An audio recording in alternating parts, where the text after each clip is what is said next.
जय हिंद दोस्तों, आज मैं आप लोगों के लिए एक बड़ी अपडेट लेकर आ चुका हूँ, जिसमें मैं आप लोगों के लिए एक स्टेप बाय स्टेप जानकारी देने वाला हूँ इस अपडेट के बारे में।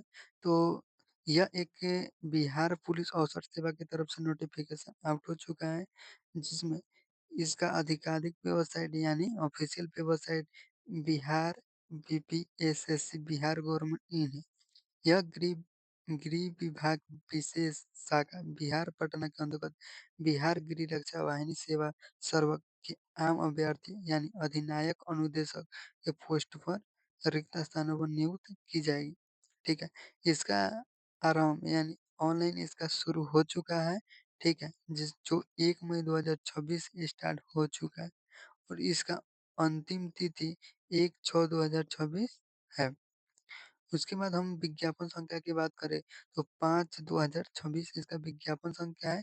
चूँकि विज्ञापन संख्या कहने का मतलब है इसका 2 नोटिफ़िकेशन आया है, जिसमें पहले से जो होमगार्ड काम कर रहे हैं उनके लिए भी 122 पोस्ट बाहर निकला है और जो अभी फ्रेशर हैं, जो कैंडिडेट अभी तैयारी कर रहे हैं, उनके लिए भी 122 पोस्ट पर बहाली निकाली गई है। चूँकि इसमें 122-22 पोस्ट पर है, तो बच्चों को कन्फ्यूज़न हो रहे हैं। त वह जो विज्ञापन संख्या है, उसमें जो पहले से होमगार्ड में काम कर रहे हैं, उसके लिए है और यह जो हम ऑफ़िशियल वेबसाइट आपको नोटिफ़िकेशन के बारे में जानकारी दे रहा है कि यह कोई भी बच्चा मतलब जो कैंडिडेट अभी 12th पास है, वह भर सकता है। तो यह अधिनायक अनुदेशक की पोस्ट पर निकला है, लेवल 4 है। यह सिर्फ़ 12वीं पास कोई भी बच्चा भर सकता है। तो इसके बारे में हम स्टेप बाय स्टेप आगे बात करने वाले हैं, ठीक है? इसका कह रहा है, उन पदों पर चयन के लिए बिहार पुलिस अवसर सेवा आयोग द्वारा अभ्यर्थियों से ऑनलाइन आवेदन प्राप्त किया जाएगा और अभ्यर्थी द्वारा मात्र एक ही ऑनलाइन आवेदन किया जा सकता है। यानी एक कैंडिडेट एक ही फॉर्म भर सकता है, 2 नहीं भर सकता है।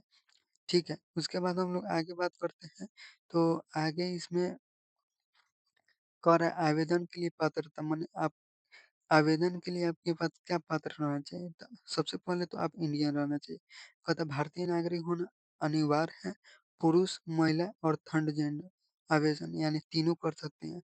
और अभ्यर्थियों के लिए शैक्षणिक योग्यता यानी 1/8/2025 1/8/2025 तक इंटरमीडिएट उत्तीर्ण यानी 12वीं पास रहना चाहिए।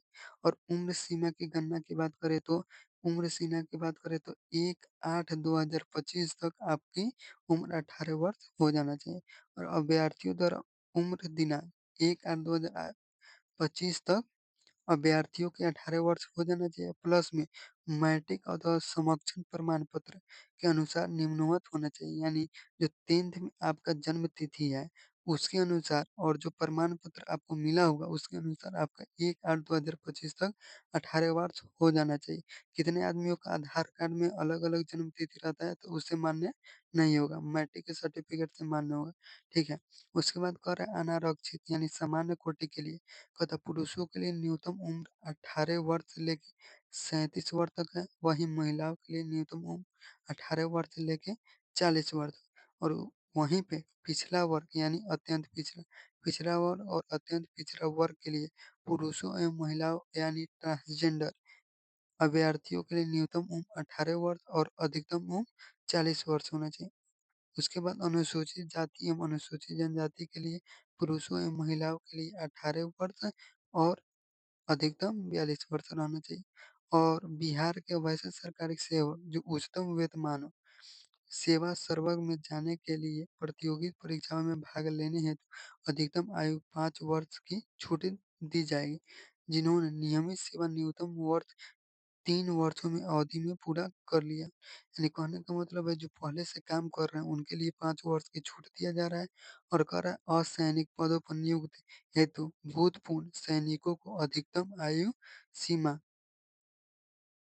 भूतपू माने जो पहले से भूतपूर्व यानी जो पहले से सैनिक में अधिकतम आयु सीमा 3 वर्ष और प्रतिरक्षा सेवा में बिताई गई सेवा अवधि की योग्य समतुल्य रियायत दी जाएगी बरसते कि उनकी वास्तविक उम्र यानी कट ऑफ तिथि 47 वर्ष से अधिक नहीं होना चाहिए। यानी कोई भी जो पहले से काम कर रहे हैं उनका उम्र 37 वर्ष से अधिक नहीं रहना चाहिए और क्या और अभ्यर्थियों की उम्र की गणना मैट्रिक अथवा समकक्ष यानी जो 10th है, 10th के आधार पर की जाएगी और समकक्ष परीक्षा प्रमाण पत्र अंकित जन्म तिथि के आधार पर की जाएगी। और अभ्यर्थियों के लिए अब जानेंगे जो शारीरिक मापदंड रहता है उसमें क्या है। तो सबसे पहले ऊँचाई मापी जाएगी, उसके बाद सीना, वजन और कोई अंक देय नहीं होगा, परंतु विहित आहत पूर्ण नहीं करने वाले अभ्यर्थी असफल होंगे। माने जो इसमें भाग नहीं लेंगे वह असफल कहलाएँगे, ठीक है। ऊँचाई की बात करें तो अनारक्षी यानी सामान्य पिछला वर्ग पुरुषों के लिए न्यूनतम 165 सेंटीमीटर रहना चाहिए। वहीं पर अत्यंत पिछला वर्ग अनुसूचित जाति और अनुसूचित जनजाति के लिए पुरुषों के लिए 160 सेंटीमीटर रहेगा। वहीं पर कह रहा है सभी अन्य माने जो महिला है, महिला के लिए 155 सेंटीमीटर रहेगा। वहीं पर सीना यानी सिर्फ़ पुरुषों के लिए यह मान्य रहेगा, महिलाओं के लिए मान्य नहीं रहेगा। सीना की बात करें तो अनारक्षित यानी सामान्य वर्ग, पिछला वर्ग अभ्यर्थी पुरुष के लिए बिना फुलाए 81 सेंटीमीटर रहना चाहिए न्यूनतम और फुलाकर 86 सेंटीमीटर रहना चाहिए न्यूनतम, ठीक है? यानी 86 सेंटीमीटर से 1 सेंटीमीटर भी कम नहीं रहना चाहिए फुलाने के बाद, नहीं तो आपको डिस्क्वालीफाई कर दिया जाएगा। और फुलाने के बाद सीना कम से कम 5 सेंटीमीटर का अंतर होना चाहिए, यानी फुलाकर 5 सेंटीमीटर होना चाहिए। अनुसूचित जनजाति पुरुषों के लिए बिना फुलाए 79 सेंटीमीटर न्यूनतम रहना चाहिए, फुलाकर 84 सेंटीमीटर न्यूनतम रहना चाहिए। इसमें भी वही है 5 सेंटीमीटर रहना चाहिए और महिलाओं के लिए सीना की माप भी नहीं होगी। और वज़न की बात करें तो सभी वर्गों की महिलाएँ उम्मीदवारों के लिए न्यूनतम वज़न 48 किलोग्राम होना चाहिए, यानी 48 केजी की महिलाएँ होनी चाहिए और किन्नर थर्ड जेंडर के लिए भी यहाँ पर दिया हुआ है। उसके बाद में नियुक्ति की प्रक्रिया यानी लिखित प्रतियोगिता परीक्षा शारीरिक दक्षता परीक्षा की प्रक्रिया अपनाई जाएगी। यानी लिखित परीक्षा की बात करें तो आगे कह रहा है कि आवेदन पत्रों में संग्रहण उपरांत आवेदन पत्रों की सर्वेक्षण की जाएगी। जिन पर अभ्यर्थियों के लिए आवेदन पत्र सही पाए जाएँगे, उनके लिए लिखित परीक्षा का आयोजन किया जाएगा। यानी जो कैंडिडेट फॉर्म भरते हैं, सबसे पहले उनका डॉक्यूमेंट वेरिफिकेशन जो होता है, भरने के वक़्त वह किया जाएगा। उसके बाद में बिहार विद्यालय परीक्षा समिति की 10th 10वीं के अथवा समकक्षण स्तर पर होगा। लिखित परीक्षा में हिंदी, अंग्रेजी, गणित उसके बाद कह रहा है सामाजिक विज्ञान के अंतर्गत आता है इतिहास आता है आपका, भूगोल आता है, नागरिक शास्त्र आता है, अर्थशास्त्र आता है और विज्ञान में भौतिकी, रसायन और जीव विज्ञान, वनस्पति विज्ञान आएगा। वहीं पर बात करें तो सामान्य ज्ञान और समसामयिक मामलों के संबंध में आ सकता है, यानी जीएस और करंट अफेयर भी आ सकता है। उसके बाद में प्रश्न होने यानी लिखित 100 अंकों का प्रश्न होगा, जिसमें 2 घंटा के लिए एक प्रश्न पत्र में कुल 100 प्रश्न होंगे, जिनमें प्रत्येक सही के लिए 1 अंक होगा और प्राप्त आवेदकों की संख्या के आधार पर 1 से अधिक पालियों में परीक्षा आयोजित की जाएगी। यानी एक एक दिन में 2 भी हो सकता है। बहुस्तरीय बहुप्रश्न पत्रीय परीक्षाओं के लिए मूल्यांकन हेतु कोटा नॉर्मलाइज़ेशन अंकों की गणना भी की जाएगी, ठीक है? और बात करें परीक्षा का पैटर्न तो सीधा ओमर बेस्ड पर होगा। जो 100 नंबर का एग्ज़ाम होगा ओमर बेस पे होगा। उसके बाद में कह रहा है लिखित परीक्षा 30% से कम प्राप्त करने वाले अभ्यर्थियों की शारीरिक दक्षता परीक्षा के लिए असफल घोषित किया जाए। यदि कोई कैंडिडेट का 30% से कम है तो उसे जो फिजिकल होता है फिजिकल में नहीं बुलाया जाएगा, ठीक है? यानी 30% से अधिक रहना चाहिए।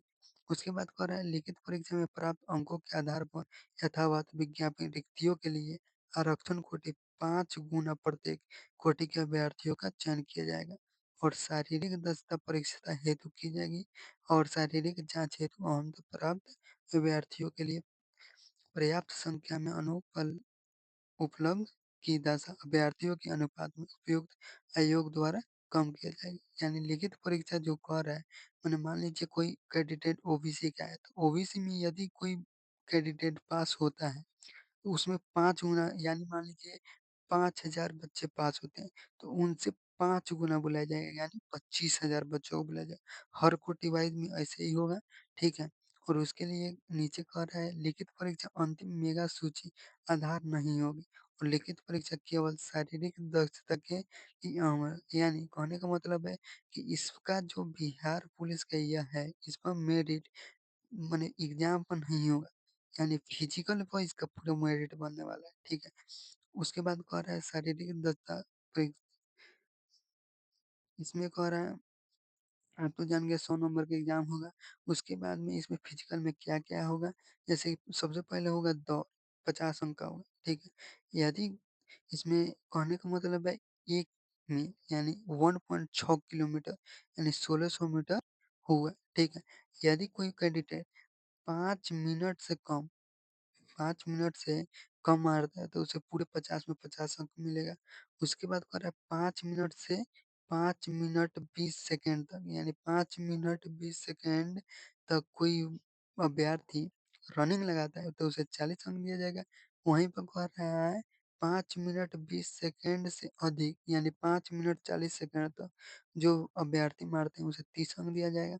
वहीं पर 5 मिनट 40 सेकंड से अधिक यानी 6 मिनट तक कोई अभ्यर्थी दौड़ मारता है तो उसे 20 अंक दिया जाएगा। और यहाँ पे एक ठो और नोटिस किया गया है, जैसे कह रहा है 6 मिनट से अधिक समय लेने वाले पुरुष अभ्यर्थियों को असफल घोषित कर दिया जाएगा। यानी कोई अभ्यर्थी 6 मिनट से अधिक समय लगाता है तो उसे असफल घोषित कर दिया जाएगा।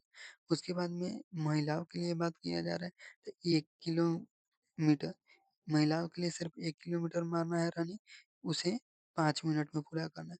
4 मिनट से कम 50 अंक। उसके बाद कह रहा है 4 मिनट 20 सेकंड 40 अंक।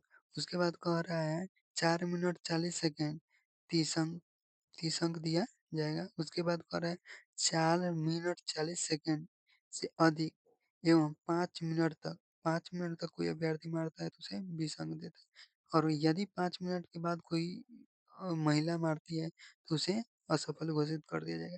इसी तरह गोला फेंक में कह रहा है 25 अंक का रहने वाला है। पहले हो गया आपका रनिंग, उसके बाद गोला फेंक, ठीक है? तो सभी कोटि के पुरुष के लिए 16 पाउंड का गोला न्यूनतम 16 फीट कोई भी अभ्यर्थी है उसे 16 फीट कम से कम गोला फेंकना होगा। उससे कम जो करेगा उसे डिस्क्वालीफाई कर दिया जाएगा। 16 फीट से अधिक यानी 17 फीट तक कोई अभ्यर्थी गोला फेंकता है तो 9 अंक मिलेगा। 17 फीट से ज़्यादा यानी 18 फीट तक कोई फेंकता है 13 अंक। 18 फीट से ज़्यादा यानी 19 फीट तक जो फेंकता है उसे 17 अंक। कतः 19 फीट से ज़्यादा यानी 20 फीट तक जो बिकता है अभ्यर्थी उसे 21 अंक। उसके बाद क्या कर रहे हैं 20 फीट से ज़्यादा तो 25 अंक, ठीक है? और 16 फीट से कम फेंकने वाले को क्या कर दिया जाएगा? असफल घोषित कर दिया जाएगा। वहीं पर कह रहे हैं महिलाओं के लिए 12 पाउंड का गोला रहने वाला है यानी 12 फीट फेंकना होगा। कह रहा है कि 12 फीट से 13 फीट जो अभ्यर्थी भीगेगी महिला उसे 9 अंक मिलेगा। वहीं पे कह रहा है 13 फीट से ज़्यादा यानी 14 फीट तक जो अभ्यर्थी महिला भीगेगी उसे 13 अंक मिलेगा और 13 फीट से ज़्यादा यानी 15 फीट तक जो भीगेगी उसे 17 अंक मिलेगा और 15 फीट से ज़्यादा यानी 16 फीट जो भीगेगी उसे 21 अंक मिलेगा।